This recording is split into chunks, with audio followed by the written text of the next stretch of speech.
All right.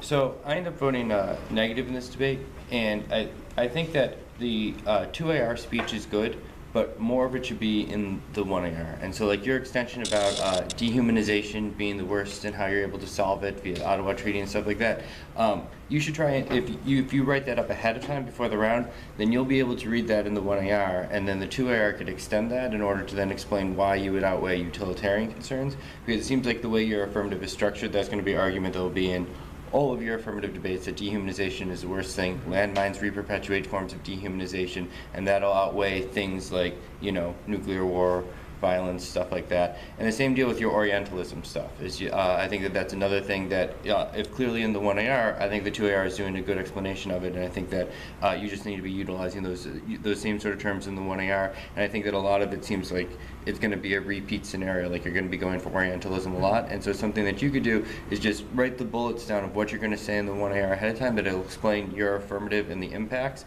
and that makes it much easier for you to be able to extend those sort of arguments.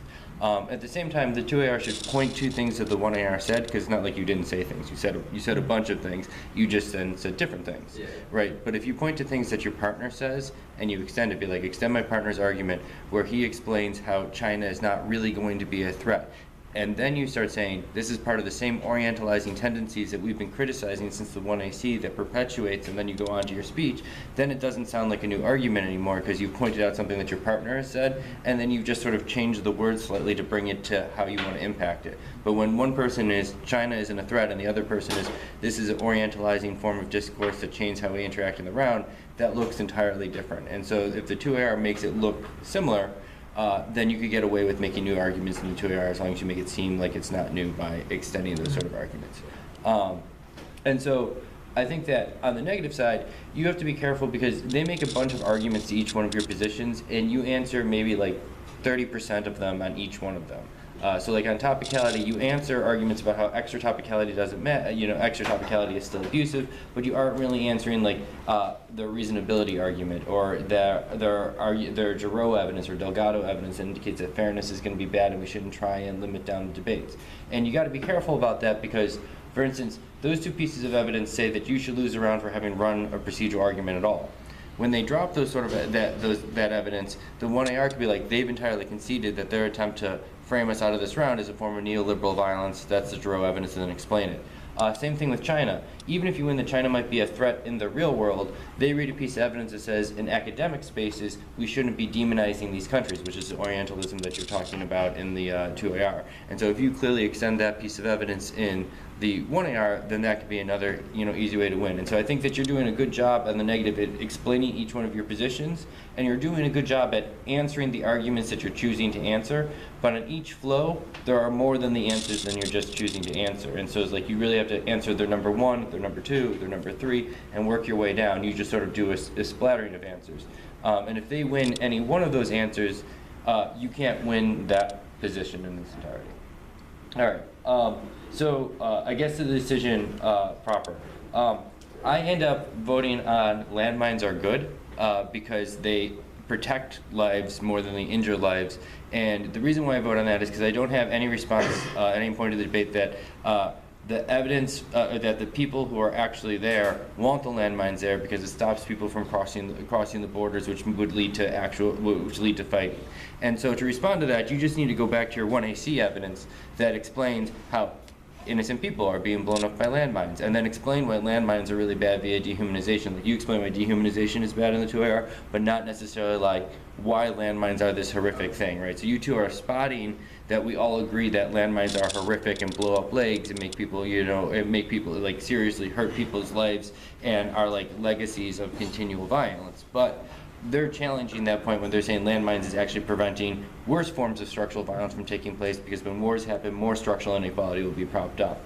And so you need to do the explanation work that your 1AC evidence is talking about, right? Like I don't think landmines are good, but they're doing a better job in the debate by referencing their evidence, and not only referencing their evidence, but then also saying why their evidence explains why yours is biased, because yours are coming from, like, you know, liberals who just want to say landmines are horrible, whereas the people who are actually affected by that, we actually want the landmines there because they think it gives them that extra level of security. And so So it's not just that they explain to me why landmines are good, but they're also making an argument for why their evidence is better than your evidence on that situation, which is the type of thing that you want to make sure that you're responding to by getting into descriptions for why landmines would be a bad thing as a result. The 2NR should not go for all, like, you know, all of your arguments. You should go for fewer of the arguments. I think you should go for like either topicality or your China dissad, and then complement either one of those with and landmines are good anyhow, because that's sort of like a smaller one. I always recommend one major piece of offense and then a secondary piece of offense, and so landmines good could be the secondary piece of offense, but you end up splitting your time between a bunch of the different positions in the 2NR, which makes it harder for you to actually answer everything on each one of the flows and get into some of the details. And so collapsing down could be a useful strategy for you as well. So yeah, those are my general comments. Does anybody have any questions? Yeah, can we introduce new evidence in the 1AR if it's the same arguments?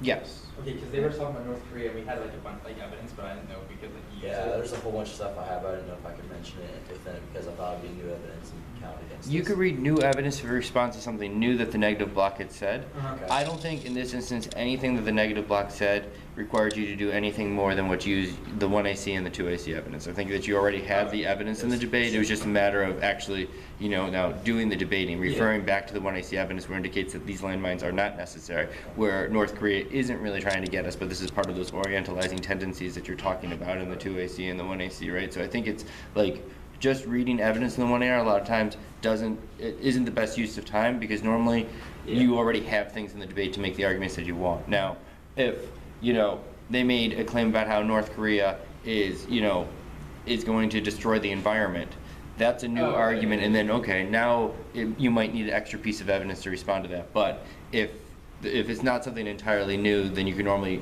make a better argument without wasting the time to do evidence, because 1AR time is valuable, so you want to make sure that you utilize it efficiently. So, yeah, that would be my suggestion. Thank you very much. Thanks.